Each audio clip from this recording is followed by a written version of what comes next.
កំពុងតែឆ្ងល់ថាហេតុអ្វីក៏ឆយយីងនៅទីនេះហើយនឹងឆយយីងដែលយើងស្គាល់គឺដូចគ្នាខ្លាំងម្ល៉េះឬក៏អ្នកទាំងពីរជាឆយយីងតែមួយទេឬក៏យ៉ាងម៉េចទៅយើងនៅជាមិនយល់ទេនេះ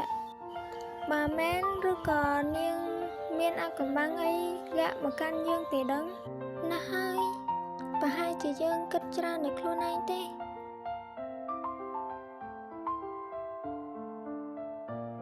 ឆយយីងយើងមានរឿងចង់សួរតកាណៃមួយតើម្ចាស់ខ្លួននេះនាងមានគ្រួសារដែរអត់និយាយថាដូចជាម្ដាយឪពុកអញ្ចឹងណាម្ចាស់ខ្លួននឹងមានគ្រួសារតើប៉ុន្តែគ្រាន់តែនាងរត់ចេញពីផ្ទះចាក់ចេញពីផ្ទះអញ្ចឹងហើយក៏ទៅសាងគ្រួសារជាមួយនឹងមនុស្សចៅសៀម្នាក់នោះធ្វើឲ្យនាងពិបាកចិត្តខ្លាំងណាស់ធ្វើយ៉ាងម៉េចបើនាងខំពីពេលហើយឯងចាំជូនយើងទៅជួបប៉ាម៉ាក់នាងផងណាដើម្បីឲ្យប៉ាម៉ាក់របស់នាងសប្បាយចិត្តព្រោះតែបែកពីកូនស្រីរយៈពេលប្រហែលឆ្នាំមកនេះមិនក៏ឯងដឹងរឿងនឹងអញ្ចឹងមកពីយប់មិញយើងយល់សពថាយើងបានជួបប៉ាម៉ាក់ធី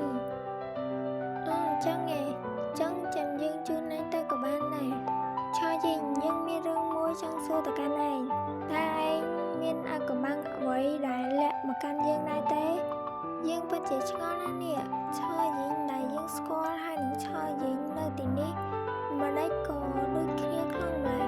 ហើយក៏ឈ្មោះដូចគ្នាទៀតនិយាយទៅដូចមកចាប់ឬក៏ឯងជាមនុស្សតែមួយទេដឹងនិយាយដល់ស្មោះត្រង់ទៅគឺយើងមិនដឹងទេឆយយីងរបស់ដែលឯងកាន់នឹងគឺជាអ្វីទៅអូរបស់នឹងមែនគឺជាទូរស័ព្ទដៃដែលយើងអាចសារទំនាក់ទំនងគ្នាតាមរយៈទូរស័ព្ទដៃដែលមិនចាំបាច់ប្រើសំបុត្រអ្វីទេគឺវាងាយស្រួលខ្លាំងមែនតើទោះបីជាយើងនៅឆ្ងាយគ្នាកម្រិតណាក៏យើងអាចទំនាក់ទំនងគ្នាបានដែរអូអញ្ចឹងវាពិតជាល្អខ្លាំងណាស់អ្នកណាគេខំមកចេះហ៎ថាម៉េចបានទីទៀតខ្ញុំនឹងទៅដល់ភ្លាមឆយយីងតើនេះជារឿងអ្វីណាម៉ាក់ប៉ាធីគឺពួកគាត់គ្រោះថ្នាក់ចរាចរណ៍ពួកគាត់បានស្លាប់អស់ហើយចឹងហើយអាធីត្រូវជាកូននឹងត្រូវតែទៅមើលគាត់ជាមិនតាន់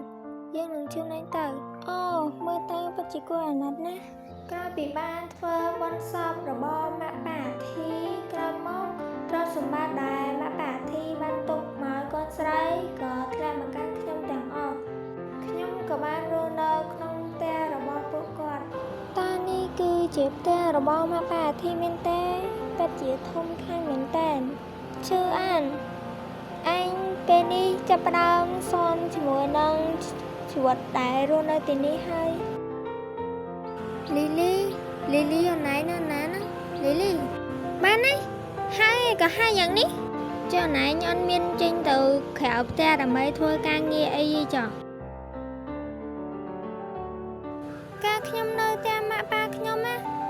មិនដែលធ្វើការងារអស់នឹងទេខ្ញុំរស់នៅស្រួលតាំងពីដើមមកហើយអស់ខ្ញុំទៅធ្វើការងារអស់នឹងធ្វើអីខូចដៃខូចជើងខ្ញុំមកហើយហ៊ានប្រើខ្ញុំទៀតណាខ្ញុំពិតជាស្ដាយក្រោយណាស់ដែលខ្ញុំបានមកនៅជាមួយបងហើយការងារនឹងបានអញធ្វើបានពីណាគេអ្នកធ្វើបើពេលនេះអាធីវាចេញពីផ្ទះបាត់ហើយហ្នឹងដោយសារតែឯណៃហ្នឹងដេញនាងចេញពីផ្ទះចឹងវាពិបាកទាំងពីរនេះហ្នឹងយ៉ាបងឯងឥឡូវហ៊ានសម្ដីខ្លាំងណាស់អូនទៀតទេបានហើយបែកគ្នាទៅលេងលាគ្នាទៅខ្ញុំលេងស៊ូជាមួយបងឯងទៀតហើយបងឯងទៅរកអ្នកថ្មីទៅ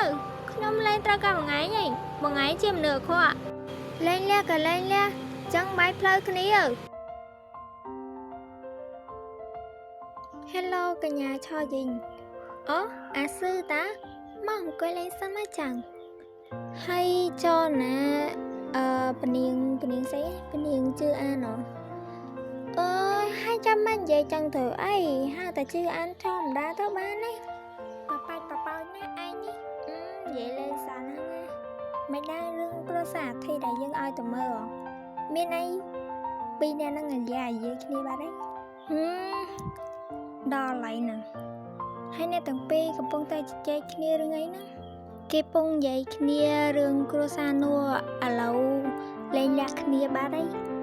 ធ្វើយ៉ាងម៉េចបើគ្រួសារគេអត់មានសុភមង្គលហ្នឹងណាឥឡូវទៅឈុំនិយាយរឿងហ្នឹងទៅនិយាយចឹងពីអ្នកនឹងពាក់អាវគូទៀតឡើងដូចកូនភ្លោះហ្មងណាអត់ចំណែនពាក់ដែរឪកន្លែងនេះអត់មានសុំនិយាយតិចតាមពិតទៅជឿអាននាងអាចបានស្លាប់ទេហើយតាមពិតឆើយើងគឺនាងជាអ្នកជួយសង្គ្រោះជឿអានហ្នឹងឯងឆើយើងគឺនាងមានសមត្ថភាពពិសេសដែលអាចជួយឲ្យជឿអានបានឆ្លងពេលវេលាទៅកន្លែងដែលយើងឃើញអញ្ចឹងណាអាឆើយើងក៏នាងបានឆ្លងទៅដែរព្រោះតែនាងចង់នៅជាមួយនឹងជឿអានណោះហើយនាងក៏ទៅតាមជឿអានតាមក្រោយចឹងទៅ